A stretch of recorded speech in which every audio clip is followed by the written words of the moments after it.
Saudações educacionais e pedagógicas a todos. Mais um encontro para uma conversa, um bate-papo descontraído, mas também repleto, é claro, de teoria e de busca do conhecimento sobre tema sempre ligado à educação. Neste que tem se tornado um verdadeiro diário eletrônico de minha formação pedagógica, minha formação da graduação, do curso de licenciatura em pedagogia, mas compartilhado com todos os educadores, com todos aqueles que são ávidos por entender um pouco mais deste processo educacional. E, assim sendo, nós temos trazido sempre temas ligados diretamente à educação, temas transversais, mas que fazem também um grande e frutuoso trabalho de conscientização da cidadania, sobretudo. E neste sentido, nós trazemos hoje uma discussão benéfica sobre o fato do uso do ensino da história ao longo da própria história do Brasil. Por vezes, a educação brasileira não deu a esta disciplina o valor que lhe é devido, merecido.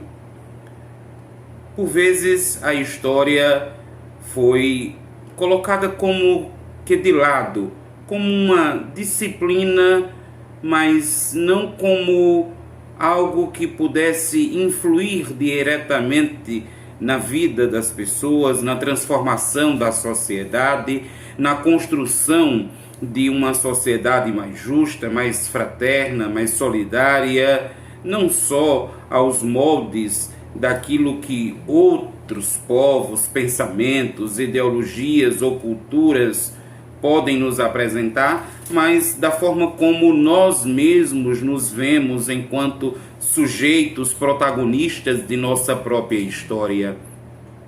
E neste sentido, nós iremos conversar hoje sobre a história partindo de uma disciplina, Fundamentos e Práticas da História para os anos iniciais, e numa provocação direta da professora mestre Camila Formiga, que nos pediu exatamente que nós fizéssemos uma análise crítica sobre a questão do ensino de história no Brasil.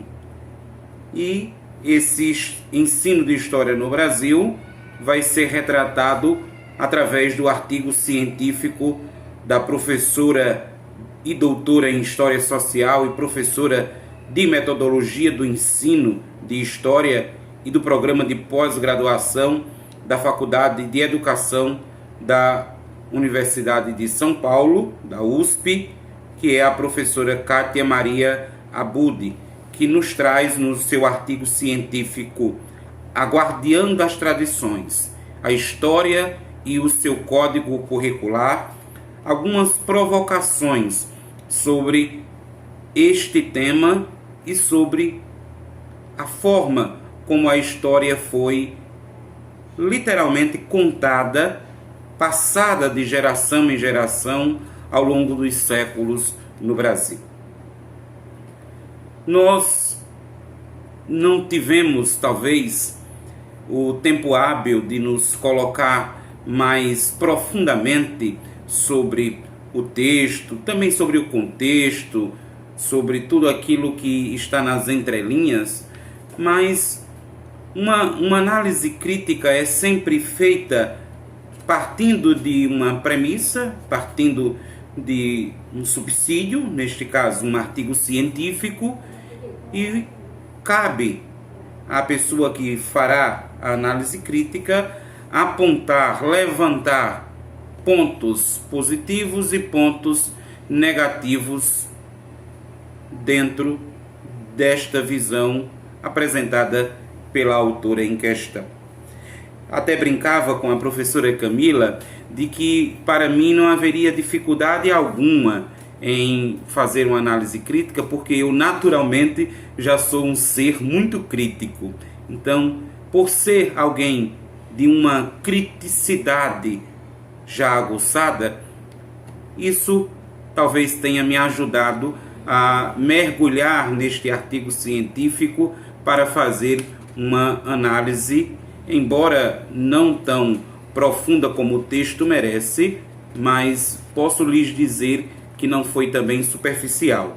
Foi no mínimo mediana, porque pude, se não ir às águas mais profundas do texto da professora doutora Kátia, mas pude observar e trazer alguns aspectos que são possíveis para a nossa conversação neste nosso encontro do Educação em Tela. A primeira coisa que nós falávamos era sobre uma antiga frase em latim, na língua latina, que diz assim: ridendo castigati mores. Rindo, castigam-se os costumes. Partindo desta provocação de um antigo ditado em latim, analisamos o artigo científico intitulado A Guardiã das Tradições e a História e o seu Código Curricular, da doutora Kátia Maria Abud. Fica patente na leitura deste artigo a necessidade de se desmistificar alguns aspectos do ensino da história ao longo do tempo no Brasil. Por isso iniciamos fazendo valer que os costumes precisam ser postos no seu devido lugar, para não serem jocosos como gênese de sua própria existência. Não precisamos ir muito longe para ver que algo não coaduna com a verdade em diversos aspectos, quando nos referimos ao ensino de história ou à educação em nosso país. Desde os primórdios, o Brasil teve uma orientação educacional importada, entre aspas, de seu processo de construção curricular e pedagógica. Centrado numa visão tipicamente europeizada, ou seja, próprio da Europa, e, sobretudo, naquele momento, naquele dado fato histórico, fazia-se valer, sobretudo, a visão europeia dos franceses, que eram literalmente os grandes dominadores do conhecimento e também tidos como uma grande potência, aquilo que hoje, atualmente, nós nos reportamos aos Estados Unidos da América como uma grande potência, naquele momento histórico era, portanto, a França o grande galardão das grandes e impetuosas transformações que passava o mundo e, evidentemente, o processo educacional. Então, este processo educacional, de forma a trazer os moldes da educação europeia e, sobretudo, francesa, são como que a gênese do processo curricular do ensino-aprendizagem no Brasil. Então, isso trará implicações ao longo da construção do conhecimento em solo brasileiro. E aí precisamos entender que essa condição do ensino e aprendizagem carregam em si a desvalorização do próprio contexto histórico de suas origens, de seu leque de acontecimentos nos mais variados aspectos da vida social, política, econômica ou cultural. tudo isso foi posto de lado ou jogado no lixo da história em nome do regramento do código curricular. Embora travestido de uma alcunha de guardiã das tradições, o ensino da história tem se caracterizado por mera repetidora dos moldes daquilo que outros desenham sobre o peculiar processo de construção histórica. Desde Dom Pedro II, passando pela reforma de Francisco Campos, dos critérios do ministro da Educação no Estado Novo, Gustavo Capanema, até o advento dos PCNs e, mais recentemente, a BNCC, a Base Nacional Comum Curricular, pouco tem mudado na prática. Pouco nós observamos de transformação sobre o ensino da história. Nós não podemos apenas apresentar a história clássica, formal.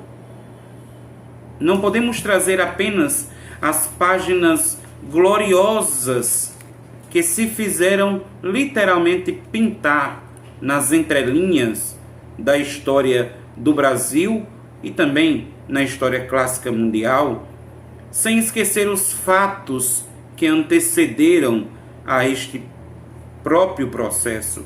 Como, por exemplo, no Brasil, a crítica que nós fazemos mais diretamente é a questão do descobrimento do Brasil. E nos perguntamos, houve realmente descobrimento do Brasil ou houve exploração do Brasil? Essa talvez seja uma questão bastante peculiar quando nós falamos do ensino da história. Porque retratar o descobrimento do Brasil, ou sua exploração, como queiram, sem levar em conta de que antes que aqui chegasse Pedro Álvares Cabral e sua comitiva, nós já tínhamos em evidência um contexto social, cultural, histórico, com os nossos povos indígenas, com os verdadeiros donos das terras tão fartas, tão prósperas como a do nosso Brasil. E aqueles que aqui chegam, não chegam para contar essa história ou para ajudar numa transformação social. Chegam para explorar as nossas riquezas. Foi assim com o pau-brasil, foi assim com as riquezas minerais, foi assim com o processo de colonização, foi assim com a escravidão, com a forma com que a escravidão se deu no Brasil. Foi assim com diversos processos que figuram nas páginas dos livros de história, mas que, por vezes, não retratam a realidade vivida ou sofrida, literalmente, por tantos. Então, nós precisamos, ao tomar esta história como nossa, entender que sim, nós precisamos cumprir o que diz o regramento do Código Curricular, o que fala a Base Nacional Comum Curricular, mas nós também podemos incluir nestas discussões, nos nossos próprios planos de aula, nos nossos projetos pedagógicos, formas de que os nossos alunos tenham sim essa capacidade de criticar o próprio contexto histórico ao qual nós somos postos e ao qual nós precisamos trazer e iluminar com novas possibilidades, com novos olhares. Porque óbvio que para ser guardiã das tradições, o seu mistério se aplica na perpetuação das carcomidas visões do ensino da história no Brasil e do Brasil, pois parece muito mais um baú de coisas antigas, com a história que outros nos ensinaram a ensinar, e impossibilitando a renovação, a quebra de paradigmas, quando não engessando o currículo na forma da mesmice e não provocando o entusiasmo galopante da esperança de uma história em perene construção. E aí nós nos perguntamos, por que o desencantamento de tantos alunos com o ensino da história?